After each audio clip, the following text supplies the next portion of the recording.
On refait le monde à 19h52 sur RTL avec Olivier Mazerolle, Elisabeth Lévy, Valérie Lecab et Clémentine Autain. Johnny Hallyday et son nouvel album, pas celui-là, Rester vivant. C'est le 49e. Il paraît que c'est le meilleur depuis longtemps. Alors la légende Johnny, pour terminer, on refait le monde. Donc qu'est-ce qu'elle vous évoque? Ce soir, il y a Stromae à Bercy, comme vous le savez. Place aux jeunes, Olivier Mazerolle. Merci. Je parlais d'un point de vue musical. Parce que, merci. D'un point de vue musical. Bon, vous produisez où bientôt, Olivier? Stromae est formidable. Ouais. Bon, à l'époque où Johnny Hallyday a démarré, moi, pardon, mais j'étais pas tout à fait dans ce camp-là. Par conséquent, je me souviens très bien. Souvenir. Hein. Bon, mais quand même, après, il faut reconnaître une chose. Quelqu'un qui reste au sommet de l'affiche comme ça, pendant plus de 50 ans, il a forcément quelque chose. Et franchement, on aime l'écouter. Il a une voix magnifique, qui d'ailleurs s'embellit avec l'âge. C'est un contre-exemple, d'une certaine façon. Donc, chapeau l'artiste. Voilà, il n'y a pas d'autre chose à dire. Moi je suis une fan de toute façon, donc je suis tout à fait d'accord avec ce que vient de dire Olivier. Vous y êtes allé? Les gens adorent. Au concert? Non, moi j'ai canailles. Je l'ai vu. Attends, il domine absolument tout le monde. Il est complètement époustouflant par rapport à Eddie Mitchell et à Dutronc. Ils forment une espèce de bande. Les trois, ils sont trop sympas. On rigole trop.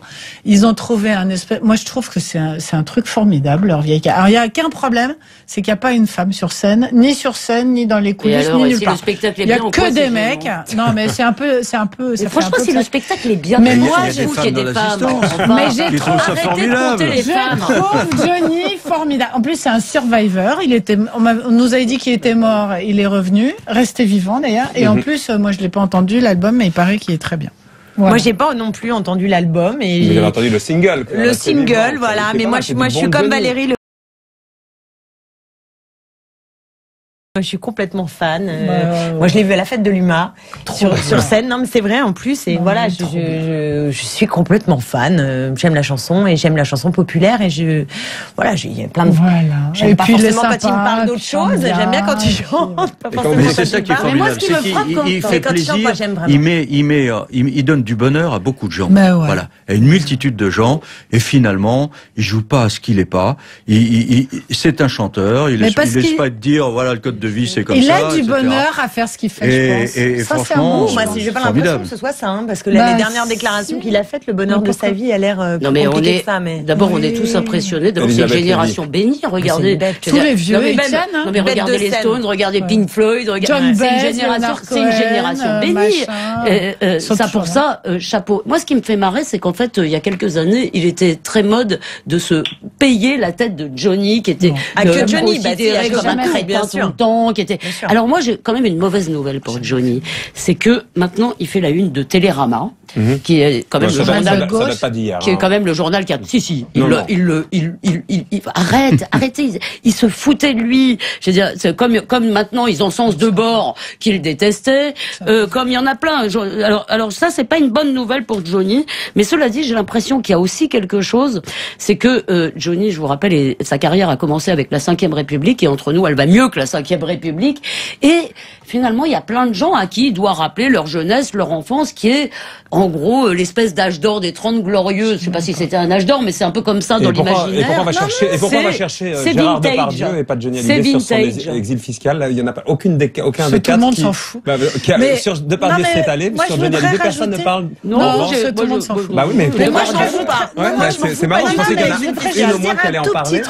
Je pense que c'est pas tout à fait exact. Si les gens se rappelaient leur enfance, ils aimeraient pas Johnny, parce que quand on était petit, on n'aimait pas. Et c'est maintenant. Moi, je trouve que c'est mieux maintenant qu'avant. Je sais pas pourquoi, mais c'est comme ça. Mais c'est vintage. Il y a un côté vintage. Non, mais pour le coup, il y a un peu deux sujets. Il y a l'artiste et ce qui nous plaît. Et ça, c'est vrai pour beaucoup de critiques qui peuvent être faites à l'égard d'artistes. Et il y a le système. Je suis pas pour personnaliser. L'exil fiscal, il y a un enjeu moral personnel. Et il est contestable. Et quel que soit l'artiste, en dépit de son talent, c'est contestable. Il y a des gens pour qui ça prend pas sur le talent. On ne voit plus que ça et on ne voit plus le talent. Là, on voit le talent. On voit le talent et déjà, il le revendique pas. Mais le mieux, mieux serait quand même qu'on ait des politiques publiques qui permettent non pas d'individualiser, d'en appeler à la morale individuelle, mais d'avoir des normes et des contrôles qui empêchent ça. Les deux groupies, vous pouvez m'expliquer un truc? C'est pourquoi est-ce qu'on parle de Johnny comme un rocker? Parce que malgré tout, sa musique a pas grand-chose à voir avec le rock. Ça, j'ai jamais bien compris. La musique n'a rien à voir avec le rock. C'est pas vraiment du rock. Toute la musique que j'aime, c'est de la chanson. Il était rocker au départ. Il avait un jeu de jambes, ma chère. Allez, merci à tous les quatre. J'aimerais qu'il y ait un peu plus de rock français. Merci à Olivier Mazerolle, à Elisabeth Lévy, à Valérie Lecab et à Clémentine Autain. Et on continue en chanson après le flash de 20h. Thomas et Sidonie, bonsoir.